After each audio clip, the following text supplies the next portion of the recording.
Mkuu wa idara ya usalama wa ndani ya Israel Shin Bet, Ron Bar, ametangaza kujiuzulu Juni 15, wiki sita baada ya waziri mkuu Benjamin Netanyahu kujaribu kumuondoa.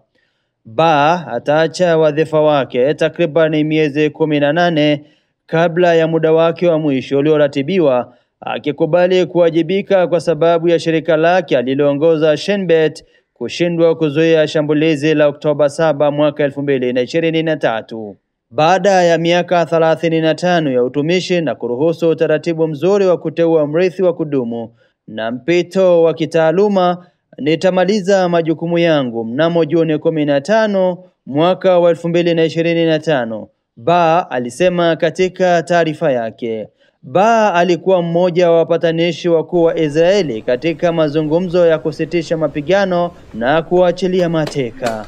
Shin Bet imekuwa kiini cha vita vya kisiasa vinavyozidi kuongezeka kati ya serikali ya mrengo wa kulia wa Netanyahu na kundi la wakosoaji wake, na kuanzia wanachama wa taasisi ya usalama hadi familia za mateka wanaoshikiliwa huko Gaza. Makabiliano hayo yalifichua mgawanyiko mkubwa katika siasa za Israeli na jamii katika mrengo wa kulia unaomuunga mkono Netanyahu na warengo huria zaidi wa nchi hiyo ambao wameingia mtaani kupinga hatua ya serikali za kuweka mipaka ya mamlaka ya mahakama kwa miezi kadhaa. Bar ilikuwa imewasilisha ombi la kufutwa kwake, jambo ambalo liligawa Israeli na kusababisha kuibuka kwa masimulizi yanayokinzana kuhusu matukio ambayo yalisababisha shambulio lisilokuwa la kawaida la Hamas mnamo Oktoba 7 mwaka wa 2023.